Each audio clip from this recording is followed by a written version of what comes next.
अध्याय 5 प्रश्न। Professor challenger से पहली भेंट के शारीरिक आघातों और दूसरी भेंट के मानसिक आघातों के बाद जब मैं दोबारा एनमोर पार्क में था तो मैं एक बेहाल सा पत्रकार था। मेरे दर्द करते सिर में एक ही विचार धड़क रहा था, इस आदमी की कहानी में सच्चाई है, यह अत्यंत महत्वपूर्ण है और जब मुझे इसे प्रकाशित करने की अनुमति मिलेगी तो यह गज़ेट के लिए अकल्पनीय सामग्री बनेगी। सड़क के अंत में एक टैक्सी खड़ी थी। मैं उसमें उछल पड़ा और दफ्तर पहुंचा। मकार्डल अपनी जगह पर था जैसा हमेशा होता है। अच्छा, वे उत्सुकता से बोले, क्या हुआ? मुझे लग रहा है नौजवान तुम लड़ाई में पड़ गए। मत बताओ कि उसने तुम पर हमला किया। पहले थोड़ी नोकझोंक हुई। क्या आदमी है? फिर क्या किया? खैर, वे ज्यादा समझदार हो गए और हमने बातें की। लेकिन मुझे उनसे कुछ नहीं मिला, प्रकाशन के लिए कुछ नहीं। मुझे इतना यकीन नहीं है। तुम्हें उनसे काली आंख मिली और वह प्रकाशन के लिए है। मलोन, हम इस आतंक के राज को बर्दाश्त नहीं कर सकते। हमें उस आदमी को सुधारना होगा। कल मैं उस पर एक संपादकीय लिखूंगा जो छाले उठा देगा। बस मुझे सामग्री दो और मैं उस व्यक्ति को हमेशा के लिए बदनाम करने का जिम्मा लेता हूं। प्रोफेसर मंचौजन, यह शीर्षक कैसा रहेगा? सर जॉन मांडेविले का पुनर्जन्म, कैग्लियोस्ट्रो, इतिहास के सभी ढोंगी और गुंडे। मैं उसे असली ठग साबित कर दूंगा। मैं यह नहीं करूंगा, श्रीमान। क्यों नहीं? क्योंकि वे बिल्कुल ठग नहीं हैं। क्या? मकार्डल दहाड़े। तुम वाकई उनकी यह बात मानते हो, विशालकाय हाथियों और समुद्री सांपों के बारे में? खैर, मुझे नहीं पता उस बारे में। मुझे नहीं लगता वे ऐसा दावा करते हैं। लेकिन मुझे विश्वास है कि उन्होंने कुछ नया खोजा है। तो भगवान के लिए आदमी, इसे लिखो। मैं बेताब हूं लिखने के लिए, लेकिन जो कुछ मैं जानता हूं वह उन्होंने मुझे विश्वास में दिया और इस शर्त पर कि मैं न लिखूं। मैंने प्रोफेसर की कहानी को कुछ वाक्यों में समेटा। यही स्थिति है। मकार्डल ने गहरे अविश्वास से देखा। खैर मलोन, उन्होंने अंत में कहा, इस रात की वैज्ञानिक बैठक के बारे में उसमें कोई गोपनीयता नहीं हो सकती, कैसे भी हो। मुझे नहीं लगता कोई अखबार उसकी रिपोर्ट करना चाहेगा, क्योंकि वॉल्ड्रन की रिपोर्ट पहले दर्जन बार हो चुकी है और किसी को पता नहीं कि चैलेंजर बोलेंगे। यदि भाग्य ने साथ दिया तो हमें एक अनोखी खबर मिल सकती है। तुम वैसे भी वहां होगे तो हमें एक अच्छी पूरी रिपोर्ट दे देना। मैं मध्यरात्रि तक जगह रखूंगा। मेरा दिन व्यस्त था और मैंने सैवेज क्लब में टार्प हेनरी के साथ जल्दी रात का खाना खाया, जिसे मैंने अपने साहसिक कार्यों का कुछ विवरण दिया। उसने अपने दुबले चेहरे पर संदिग्ध मुस्कान के साथ सुना और यह सुनकर जोर से हंसा कि प्रोफेसर ने मुझे आश्वस्त कर दिया था। यार, वास्तविक जीवन में ऐसा नहीं होता। लोग विशाल खोजों पर ठोकर नहीं खाते और फिर अपने साक्ष्य नहीं खोते। यह उपन्यासकारों पर छोड़ो। वह बंदरों के घर जितने चालाक है। यह सब बकवास है। लेकिन अमेरिकन कवि, वह कभी था ही नहीं। मैंने उनकी स्केचबुक देखी। चैलेंजर की स्केचबुक। आपको लगता है उन्होंने वह जानवर बनाया? जाहिर है उन्होंने। और कौन? खैर, तो तस्वीरें। तस्वीरों में कुछ नहीं था। आपके खुद के कथन से आपने बस एक पंछी देखा, एक टेरोडैक्टिल। यही वे कहते हैं। उन्होंने टेरोडैक्टिल आपके दिमाग में डाला। खैर, तो हड्डियां। एक आयरिश स्टू में से निकली, दूसरी मौके के लिए बनाई हुई। यदि आप चतुर हैं और अपना काम जानते हैं तो आप हड्डी को उतनी ही आसानी से नकली बना सकते हैं जितनी एक तस्वीर। मुझे बेचैनी महसूस होने लगी। शायद आखिरकार मैं अपनी सहमति में जल्दबाजी कर बैठा था। फिर अचानक एक खुशकिस्मत विचार आया। क्या आप बैठक में चलेंगे? मैंने पूछा। टार्प हेनरी विचारशील लगे। वे कोई लोकप्रिय व्यक्ति नहीं हैं, यह सुहृदय चैलेंजर, उन्होंने कहा। बहुत से लोगों का उनके साथ हिसाब बराबर करना है। मैं कहूंगा वे लंदन में सबसे ज्यादा नापसंद किए जाने वाले व्यक्ति हैं। यदि मेडिकल छात्र आए तो बड़ा हंगामा होगा। मैं ऐसे अखाड़े में नहीं जाना चाहता। कम से कम उन्हें अपना पक्ष रखने का न्याय तो दीजिए। खैर, शायद यही उचित है। ठीक है। शाम के लिए मैं आपका साथी हूं। जब हम हॉल पहुंचे तो उससे कहीं ज्यादा भीड़ देखी जिसकी मुझे उम्मीद थी। बिजली की गाड़ियों की एक कतार सफेद दाढ़ी वाले प्रोफेसर्स को उतार रही थी, जबकि साधारण पैदल लोगों की अंधेरी धारा, जो धनुषाकार दरवाजे से ठेलकर अंदर जा रही थी, यह दर्शाती थी कि दर्शक वैज्ञानिक के साथ साथ आम लोग भी होंगे। वास्तव में, जैसे ही हमने सीटें लीं, स्पष्ट हो गया कि गैलरी और हॉल के पिछले हिस्सों में एक युवा और बालसुलभ जोश फैला हुआ था। पीछे देखने पर मुझे परिचित मेडिकल छात्रों जैसे चेहरों की कतारें दिखीं। जाहिर था बड़े बड़े अस्पतालों ने अपना अपना दल भेजा था। इस समय दर्शकों का व्यवहार अच्छे हास्य से भरा, लेकिन शरारती था। लोकप्रिय गानों के टुकड़े ऐसे जोश के साथ गाए जा रहे थे जो किसी वैज्ञानिक व्याख्यान के पहले अजीब था, और व्यक्तिगत चिढ़ाने की प्रवृत्ति पहले से ही थी जो बाकियों के लिए एक मजेदार शाम का वादा करती थी, चाहे इन संदिग्ध सम्मान के प्राप्तकर्ताओं के लिए कितना ही शर्मनाक हो। इस प्रकार, जब बूढ़े डॉक्टर मेल्ड्रम अपनी प्रसिद्ध घुमावदार ओपेरा टोपी में मंच पर प्रकट हुए तो ऐसी सार्वभौमिक पूछताछ हुई, यह टोपी कहाँ से आई, कि उन्होंने जल्दी से उसे उतार लिया और चुपचाप अपनी कुर्सी के नीचे छुपा लिया। जब गठियाग्रस्त प्रोफेसर वाडली लड़खड़ाते हुए अपनी सीट पर आए तो हॉल के सभी हिस्सों से उनके बेचारे पांव की ठीक ठीक स्थिति जानने की सामूहिक स्नेहपूर्ण जिज्ञासा व्यक्त की गई, जिससे वे स्पष्ट रूप से शर्मिंदा हुए। सबसे बड़ा प्रदर्शन, हालांकि, मेरे नए परिचित प्रोफेसर चैलेंजर के प्रवेश पर था, जब वे मंच की पहली पंक्ति के एक सिरे पर अपनी जगह लेने आए। जब उनकी काली दाढ़ी पहले कोने से झांकी तो स्वागत का ऐसा शोर उठा कि मुझे शक हुआ टार्प हेनरी का अनुमान सही था। यह सभा केवल व्याख्यान के लिए नहीं, बल्कि इसलिए भी आई थी क्योंकि अफवाह फैल गई थी कि प्रसिद्ध प्रोफेसर कार्यक्रम में भाग लेंगे। प्रवेश पर सामने की ओर अच्छे कपड़ों में बैठे दर्शकों के बीच कुछ सहानुभूतिपूर्ण हंसी थी, जैसे इस अवसर पर छात्रों का प्रदर्शन उन्हें अनुचित न लगा हो। वह स्वागत वास्तव में ध्वनि का एक भयंकर उद्गार था, जैसे दूर से बाल्टी लेकर आते रखवाले के कदमों की आवाज सुनकर मांसाहारी जानवरों के पिंजरे का शोर। उसमें शायद आक्रामक स्वर था, फिर भी मुझे मुख्यतः यह एकमात्र हंगामेदार चीख पुकार लगी, उस व्यक्ति का शोरगुल भरा स्वागत जो उन्हें मनोरंजित करता और दिलचस्प लगता था, न कि उसका जिसे वे नापसंद या तिरस्कृत करते हों। चैलेंजर थके हुए और सहिष्णु अवमान के साथ मुस्कुराए, जैसे कोई दयालु व्यक्ति पिल्लों के झुंड की भौंकाहट का सामना करे। वे धीरे धीरे बैठ गए, अपनी छाती फुलाई, हाथ प्यार से दाढ़ी पर फेरा, और झुकी आंखों और घमंडी दृष्टि से अपने सामने भरे हॉल को देखा। उनके आगमन का हंगामा अभी शांत नहीं हुआ था कि प्रोफेसर रोनाल्ड मरी, अध्यक्ष, और मिस्टर वॉल्ड्रन, व्याख्याता, आगे की तरफ आ गए और कार्यक्रम शुरू हुआ। प्रोफेसर मरी को, मुझे यकीन है, बुरा नहीं लगेगा अगर मैं कहूं कि उनमें अधिकांश अंग्रेजों की आम खामी है, वे सुनाई नहीं देते। पृथ्वी पर यह समझ से परे है कि जिन लोगों के पास कहने के लिए कुछ महत्वपूर्ण है, वे इसे सुनाई देने लायक बोलने की थोड़ी सी तकलीफ क्यों नहीं उठाते।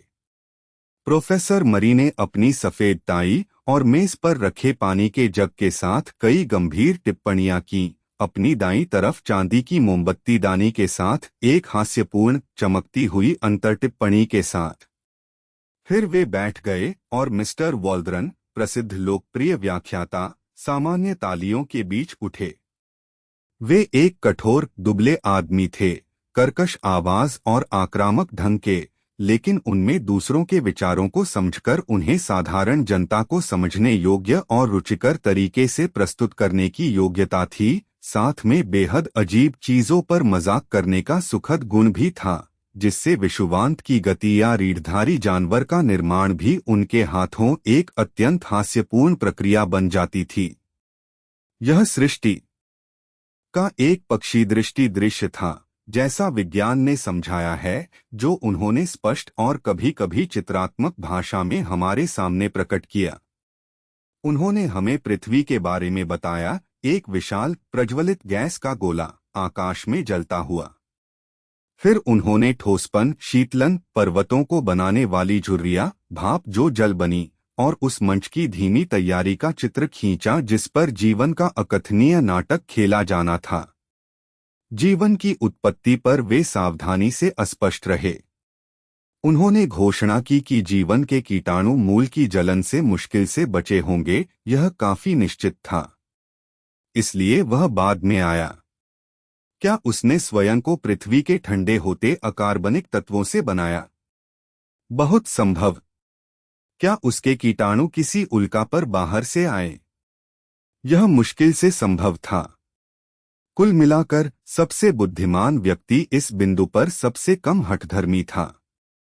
हम अपनी प्रयोगशालाओं में अकार्बनिक सामग्री से जैविक जीवन नहीं बना पाए थे। मृत और जीवित के बीच की खाई वह थी जिस पर हमारी रसायन विज्ञान पुल नहीं बना पाई। लेकिन प्रकृति की एक उच्चतर और सूक्ष्मतर रसायन थी जो महान शक्तियों के साथ लंबे युगों में काम करके ऐसे परिणाम उत्पन्न कर सकती थी जो हमारे लिए असंभव थे। यहाँ मामले को छोड़ना होगा। इसने व्याख्याता को पशु जीवन की महान सीढ़ी पर ला दिया, नीचे से मोलस्क और कमजोर समुद्री जीवों से शुरू होकर फिर सरीसृपों और मछलियों से होते हुए ऊपर जब तक अंत में एक कंगारू चूहे तक नहीं पहुँचे, एक ऐसा प्राणी जो अपने बच्चे जीवित जनता था, सभी स्तनधारियों का प्रत्यक्ष पूर्वज, और इसलिए संभवतः दर्शकों में से हर एक का। नहीं, पीछे की पंक्ति से एक संदेहास्पद छात्र, यदि लाल टाई वाले वे नौजवान जो नहीं चिल्लाए और जो शायद अंडे से निकले होने का दावा करते थे, व्याख्यान के बाद उनसे मिलें तो वे ऐसी जिज्ञासा देखकर प्रसन्न होंगे। हंसी यह सोचकर विचित्र लगता था कि प्रकृति की युगलंबी प्रक्रिया का चरमोत्कर्ष लाल टाई वाले उस नौजवान का निर्माण था। लेकिन क्या यह प्रक्रिया रुक गई? क्या यह नौजवान अंतिम प्रकार माना जाए विकास का अंत? उन्हें उम्मीद थी कि लाल टाई वाले नौजवान को बुरा नहीं लगेगा अगर वे कहें कि उस नौजवान में निजी जीवन में कोई भी गुण हो, फिर भी ब्रह्मांड की विशाल प्रक्रियाएं पूरी तरह उचित नहीं ठहरती यदि वे उसके निर्माण में ही समाप्त हो जाएं। विकास एक समाप्त शक्ति नहीं थी, बल्कि अभी भी काम करने वाली और भी बड़ी उपलब्धियां भंडारित थीं। इस प्रकार सामान्य हंसी के बीच अपने बाधा डालने वाले से बड़ी खूबसूरती से खेल लेने के बाद व्याख्याता अतीत के अपने चित्र पर वापस आए। समुद्रों का सूखना, रेत के किनारों का उभरना, उनके किनारों पर पड़ा सुस्त चिपचिपा जीवन, भीड़ भरी झीलें, समुद्री जीवों की कीचड़ भूमि की शरण की प्रवृत्ति, उनके लिए वहां प्रचुर भोजन और उनकी परिणामस्वरूप असाधारण वृद्धि। इसलिए देवियों और सज्जनों, उन्होंने जोड़ा, वे भयंकर सरीसृपों का झुंड जो अभी भी हमारी आंखों को वील्डन या सोलन होफेन की शैलों में देखकर डराते हैं, लेकिन जो सौभाग्यवश इस पृथ्वी पर मानव के पहले प्रकट होने से बहुत पहले ही विलुप्त हो गए थे। प्रश्न मंच से एक आवाज गूंजी। मिस्टर वॉल्ड्रन एक कठोर अनुशासन प्रिय थे, जिनके पास एक अम्लीय हास्य था, जैसा लाल टाई वाले नौजवान पर प्रदर्शित हुआ, जिसने उन्हें बाधित करना खतरनाक बना दिया था। लेकिन यह हस्तक्षेप उन्हें इतना बेतुका लगा कि वे इससे कैसे निपटें समझ नहीं पाए। ऐसे ही देखते हैं वे शेक्सपियर के विद्वान जब किसी समर्थक से सामना होता है, या वे खगोलशास्त्री जब किसी सपाट पृथ्वी कट्टरपंथी से। वे एक पल के लिए रुके और फिर आवाज उठाकर धीरे धीरे शब्द दोहराए जो मानव के आने से पहले विलुप्त हो गए थे। प्रश्न वही आवाज फिर गूंजी। वॉल्ड्रन ने आश्चर्य से मंच पर प्रोफेसर्स की पंक्ति के अनुसरण में देखा जब तक उनकी नजर चैलेंजर के आकार पर नहीं पड़ी, जो अपनी कुर्सी में बंद आंखों और एक मनोरंजित भाव के साथ झुके हुए थे, जैसे नींद में मुस्कुरा रहे हों। समझ गया, वॉल्ड्रन ने कंधे उचकाकर कहा। यह मेरे मित्र प्रोफेसर चैलेंजर हैं, और हंसी के बीच उन्होंने अपना व्याख्यान नवीनीकृत किया, जैसे यह एक अंतिम स्पष्टीकरण हो और अब और कुछ कहने की जरूरत न हो। लेकिन यह घटना बिल्कुल भी खत्म नहीं हुई। व्याख्याता अतीत के जंगलों में जो भी रास्ता लेते, वह अनिवार्यतः किसी ऐसे दावे पर ले जाता था जो विलुप्त या प्रागैतिहासिक जीवन के बारे में था, और तुरंत प्रोफेसर से वही साड़ की दहाड़ आ जाती। दर्शकों ने इसका अनुमान लगाना शुरू किया, और जब यह आता तो प्रसन्नता से चिल्ला उठते। छात्रों की भरी पंक्तियां भी इसमें जुड़ गईं, और हर बार जब चैलेंजर की दाढ़ी खुलती, कोई आवाज निकलने से पहले ही सैकड़ों आवाजों से प्रश्न का शोर उठता, और उतनी ही आवाजों से व्यवस्था और शर्म की जवाबी पुकार। वॉल्ड्रन, हालांकि एक अनुभवी व्याख्याता और मजबूत आदमी थे, घबरा गए। वे हिचकिचाए, हकलाए, खुद को दोहराया, एक लंबे वाक्य में उलझ गए, और अंत में अपनी परेशानी के स्रोत की तरफ क्रोध से मुड़े। यह सच में असहनीय है, वे मंच के पार चमकते हुए चिल्लाए। प्रोफेसर चैलेंजर, मैं आपसे इन अज्ञानी और अशिष्ट बाधाओं को रोकने का अनुरोध करता हूं। हॉल में सन्नाटा छा गया। छात्र ओलंपस के देवताओं को आपस में लड़ते देखकर खुशी से अकड़े हुए थे। चैलेंजर ने अपने भारी भरकम शरीर को धीरे धीरे कुर्सी से उठाया। मैं बदले में आपसे, मिस्टर वॉल्ड्रन, उन्होंने कहा, ऐसे दावे करना बंद करने का अनुरोध करता हूं जो वैज्ञानिक तथ्य के अनुरूप नहीं हैं। इन शब्दों ने एक तूफान छोड़ा। शर्म, शर्म, उन्हें सुना जाए। बाहर निकालो, मंच से धकेलो। न्यायसंगत खेल सामान्य मनोरंजन या तिरस्कार के शोर में से उभरे। अध्यक्ष अपने दोनों हाथ पटपटाते और उत्तेजित होकर कुछ बड़बड़ाते हुए खड़े थे।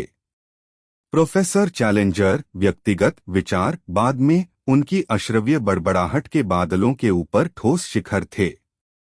व्यवधान डालने वाले ने झुककर सिर हिलाया, मुस्कुराए, दाढ़ी सहलाई और अपनी कुर्सी में वापस चले गए। वॉल्ड्रन, बहुत लाल और युद्धप्रिय, अपनी टिप्पणियां जारी रखते। कभी कभी जब वे कोई दावा करते तो अपने प्रतिद्वंद्वी की तरफ एक जहरीली नजर फेंकते जो गहरी नींद में लगते थे, अपने चेहरे पर वही चौड़ी खुश मुस्कान लिए। अंत में व्याख्यान समाप्त हुआ। मुझे लगता है यह समय से पहले था, क्योंकि समापन भाग जल्दीबाजी में और असंगत था। तर्क का धागा बेरहमी से टूट गया था और दर्शक बेचैन और उत्सुक थे।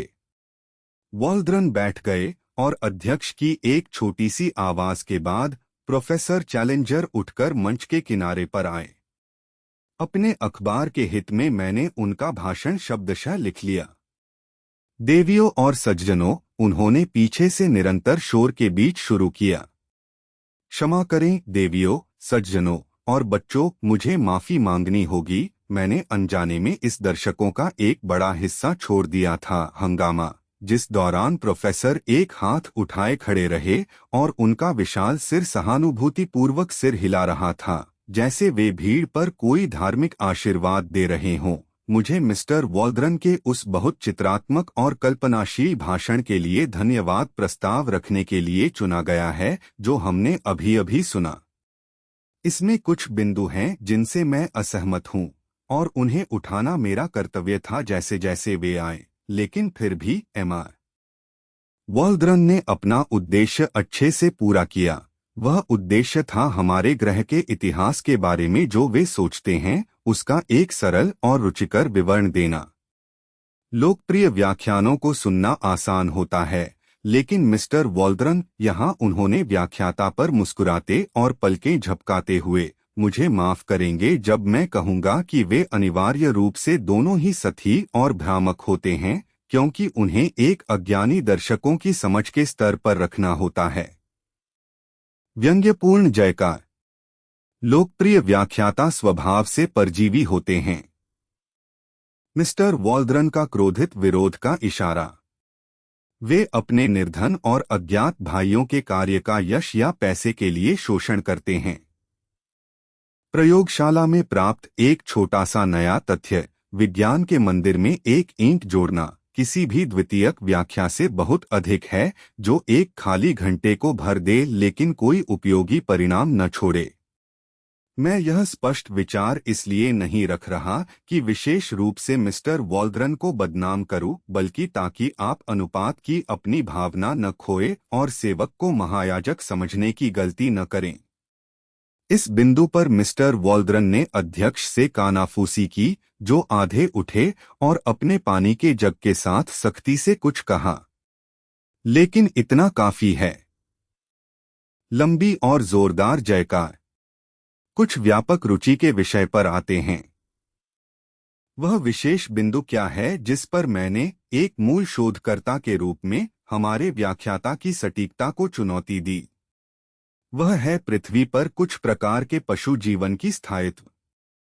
मैं इस विषय पर न एक शौकीन के रूप में बोलता हूं, न मैं जोड़ूंगा एक लोकप्रिय व्याख्याता के रूप में, बल्कि उस व्यक्ति के रूप में जिसकी वैज्ञानिक अंतरात्मा उसे तथ्यों से दृढ़ता से जुड़े रहने पर मजबूर करती है। जब मैं कहता हूं कि मिस्टर वॉल्ड्रन यह मानने में बहुत गलत हैं कि क्योंकि उन्होंने स्वयं कभी किसी तथाकथित प्रागैतिहासिक जानवर को नहीं देखा, इसलिए ये जीव अब मौजूद नहीं। वे वास्तव में, जैसा उन्होंने कहा, हमारे पूर्वज हैं, लेकिन वे हैं, यदि मैं यह कह सकूं, हमारे समकालीन पूर्वज, जो अभी भी अपने सभी भयानक और दुर्जय गुणों के साथ मिल सकते हैं, यदि कोई उनके आवासों को खोजने की ऊर्जा और साहस रखे। वे जीव जो जुरासिक माने जाते थे, राक्षस जो हमारे सबसे बड़े और उग्र स्तनधारियों का शिकार करके उन्हें खा जाते, अभी भी मौजूद हैं। बकवास। सिद्ध करो। तुम कैसे जानते? प्रश्न। मैं कैसे जानता, आप पूछते हैं। मैं जानता हूं क्योंकि मैंने उनके रहस्यमय आवास देखे हैं। मैं जानता हूं क्योंकि मैंने उनमें से कुछ को देखा है। तालियां, हंगामा और एक आवाज, झूठे। क्या मैं झूठा हूं? सामान्य जोरदार और शोर भरी सहमति। क्या मैंने किसी को मुझे झूठा कहते सुना? जिसने मुझे झूठा कहा वह कृपया खड़ा हो जाए ताकि मैं उसे जान सकूं। एक आवाज, यह रहे, श्रीमान, और चश्मे वाला एक बेकसूर छोटा आदमी जोर से संघर्ष करता हुआ छात्रों के एक समूह के बीच ऊपर उठाया गया। क्या आपने मुझे झूठा कहने का साहस किया? नहीं श्रीमान, नहीं, आरोपित चिल्लाया और जैकिनत बॉक्स की तरह गायब हो गया। यदि इस हॉल में कोई भी व्यक्ति मेरी सत्यनिष्ठा पर संदेह करने का साहस करता है, तो मैं व्याख्यान के बाद उससे 2 शब्द कहने को तैयार रहूंगा। झूठे। किसने कहा? फिर वही बेकसूर व्यक्ति हताशे से जूझता हुआ ऊंचाई पर उठाया गया। यदि मैं तुम्हारे बीच आ जाऊं, सामान्य कोरस, आओ प्रिय, आओ, जिसने कुछ देर के लिए कार्यवाही बाधित की, जबकि अध्यक्ष खड़े होकर और दोनों हाथ लहराते हुए संगीत निर्देशित करते लगे। प्रोफेसर, मुंह लाल, नथुने फूले और दाढ़ी खड़ी, अब एक उचित उन्मत्त मनोदशा में थे। हर महान खोजकर्ता को उसी अविश्वास से मिला गया, मूर्खों की एक पीढ़ी की यही पक्की पहचान है। जब आपके सामने महान तथ्य रखे जाते हैं, तो आप में वह अंतर्ज्ञान नहीं, वह कल्पना शक्ति नहीं जो आपको उन्हें समझने में मदद करे। आप केवल उन लोगों पर कीचड़ उछाल सकते हैं जिन्होंने विज्ञान के लिए नए क्षेत्र खोलने के लिए अपनी जानें जोखिम में डाली। आप भविष्यवक्ताओं को सताते हैं। गैलीलियो, डार्विन और मैं, लंबी जयकार और पूर्ण व्यवधान, यह सब मेरे उस समय के जल्दबाजी से लिए गए नोट्स से हैं, जो उस स्थिति का कोई आभास नहीं देते जिसमें सभा तब तक पूर्ण अव्यवस्था में थी। हंगामा इतना भयंकर था कि कई महिलाएं पहले ही जल्दी से चली गई थीं। गंभीर और सम्मानित वरिष्ठ लोग छात्रों जितनी ही बुरी तरह प्रचलित भावना के शिकार लगते थे, और मैंने सफेद दाढ़ी वाले लोगों को उठकर हठी प्रोफेसर पर मुट्ठियां हिलाते देखा। पूरी विशाल सभा उबलते बर्तन की तरह खदखदा रही थी। प्रोफेसर एक कदम आगे बढ़े और दोनों हाथ उठाए। उस आदमी में कुछ ऐसा बड़ा, ध्यानाकर्षक और ओजस्वी था कि उनके आदेशात्मक इशारे और स्वामित्वपूर्ण आंखों के सामने शोरगुल धीरे धीरे शांत हो गया। उनके पास एक स्पष्ट संदेश था। लोग सुनने के लिए चुप हो गए। मैं आपको रोकूंगा नहीं, उन्होंने कहा। यह इसके लायक नहीं है। सत्य सत्य है, और कुछ मूर्ख युवकों, और मुझे डर है, मुझे यह जोड़ना होगा, उनके समान रूप से मूर्ख वरिष्ठों का शोर इस मामले को प्रभावित नहीं कर सकता। मेरा दावा है कि मैंने विज्ञान का एक नया क्षेत्र खोला है। आप विरोध करते हैं। जयकार। तब मैं आपको परीक्षा में डालता हूं। क्या आप अपने में से एक या अधिक को अपने प्रतिनिधि के रूप में भेजेंगे जो मेरे बयान की आपके नाम पर जांच करें? मिस्टर समरली, तुलनात्मक शारीरिकी के अनुभवी प्रोफेसर, दर्शकों में उठे एक लंबे, दुबले, कड़वे आदमी, एक धर्मशास्त्री जैसे मुरझाए रूप के साथ। वे जानना चाहते थे, उन्होंने कहा, क्या प्रोफेसर चैलेंजर से यह पूछा जाए कि उनकी टिप्पणियों में जिन परिणामों की ओर संकेत किया गया है, वे 2 साल पहले अमेज़न के उद्गम तक की उनकी यात्रा के दौरान प्राप्त हुए थे? प्रोफेसर चैलेंजर ने उत्तर दिया कि हाँ। एमआर समरली जानना चाहते थे कि कैसे प्रोफेसर चैलेंजर उन क्षेत्रों में खोजें करने का दावा करते हैं जिन्हें वॉलस, बेट्स और अन्य पहले के स्थापित वैज्ञानिक प्रतिष्ठा के अन्वेषकों ने अनदेखा कर दिया था। प्रोफेसर चैलेंजर ने उत्तर दिया कि मिस्टर समरली शायद अमेज़न को थेम्स के साथ मिला रहे हैं, कि वास्तव में यह कुछ बड़ी नदी है, कि मिस्टर समरली को यह जानकर रुचि हो सकती है कि ओरिनोको के साथ, जो उससे जुड़ती है, लगभग 50,000 मील का देश खुल जाता है, और इतने बड़े क्षेत्र में यह असंभव नहीं कि एक व्यक्ति वह पाए जो दूसरे से छूट गया। मिस्टर समरली ने अम्लीय मुस्कान के साथ घोषणा की कि वे थेम्स और अमेज़न के बीच का अंतर पूरी तरह समझते हैं, जो इस तथ्य में था कि पहले के बारे में कोई भी दावा परखा जा सकता था, जबकि दूसरे के बारे में नहीं। वे चाहते थे कि प्रोफेसर चैलेंजर उस देश का अक्षांश और देशांतर बताए जिसमें प्रागैतिहासिक जानवर पाए जाने हैं। प्रोफेसर चैलेंजर ने जवाब दिया कि वे ऐसी जानकारी अपने ठोस कारणों से सुरक्षित रखते हैं, लेकिन दर्शकों में से चुनी हुई समिति को उचित सावधानी के साथ देने को तैयार होंगे। क्या मिस्टर समरली ऐसी समिति में शामिल होंगे और उनकी कहानी की व्यक्तिगत रूप से जांच करेंगे? मिस्टर समरली, हाँ, करूंगा। जोरदार जयकार। प्रोफेसर चैलेंजर, तब मैं गारंटी देता हूं कि मैं आपके हाथों में ऐसी सामग्री रखूंगा जो आपको अपना रास्ता खोजने में सक्षम बनाएगी। हालांकि यह उचित है, क्योंकि मिस्टर समरली मेरे बयान की जांच करने जाते हैं, कि मेरे साथ एक या अधिक ऐसे हों जो उनकी जांच करें। मैं आपसे यह नहीं छुपाऊंगा कि यहाँ कठिनाइयां और खतरे हैं। मिस्टर समरली को एक छोटे सहयोगी की जरूरत होगी। क्या मैं स्वयंसेवकों से पूछ सकता हूँ, इसी तरह किसी आदमी के जीवन का महान संकट उस पर टूट पड़ता है? क्या मैं कल्पना कर सकता था, जब मैं उस हॉल में दाखिल हुआ था, कि मैं उस साहसिक कार्य के लिए खुद को बांधने वाला हूँ जो मेरे सपनों में कभी नहीं आया था? लेकिन ग्लेडिस, क्या यह वही अवसर नहीं था जिसके बारे में उसने बात की थी? ग्लेडिस ने मुझसे कहा होता कि जाओ। मैं अपनी जगह से उछल पड़ा था। मैं बोल रहा था, और फिर भी मैंने कोई शब्द तैयार नहीं किए थे। टार्प हेनरी, मेरा साथी, मेरी जैकेट खींच रहा था और मैंने उसे फुसफुसाते सुना, बैठ जाओ, मलोन। सार्वजनिक मूर्ख मत बनो। उसी समय मुझे पता चला कि मुझसे कुछ सीटें आगे एक लंबा पतला आदमी गहरे अदरकी रंग के बाल वाला भी उठ चुका है। उसने मुझे कठोर क्रोधित आंखों से घूरा, लेकिन मैंने रास्ता देने से इनकार कर दिया। मैं जाऊंगा मिस्टर चेयरमैन, मैं बार बार दोहराता रहा। नाम नाम, दर्शकों ने चिल्लाया। मेरा नाम एडवर्ड डन मलोन है। मैं डेली गज़ेट का रिपोर्टर हूं। मैं खुद को एक बिल्कुल निष्पक्ष गवाह होने का दावा करता हूं। आपका नाम क्या है, श्रीमान? अध्यक्ष ने मेरे लंबे प्रतिद्वंद्वी से पूछा।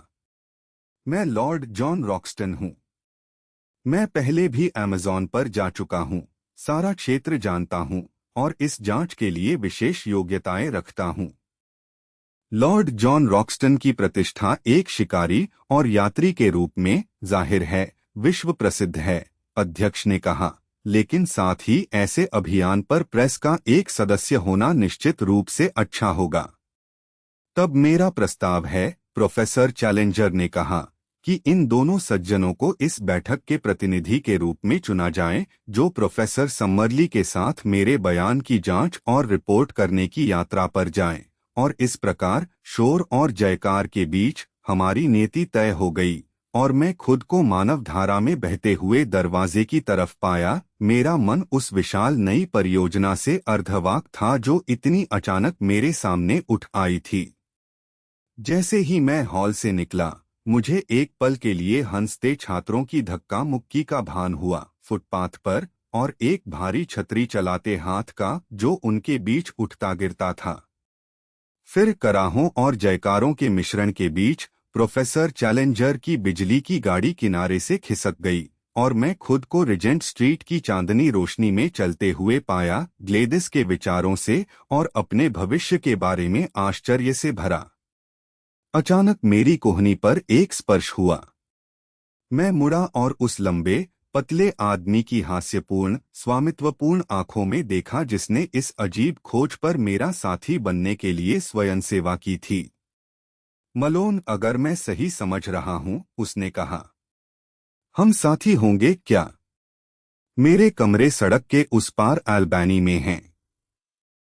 शायद आप मुझे आधे घंटे की कृपा करेंगे, क्योंकि एक दो बातें हैं जो मैं आपसे कहना चाहता हूं।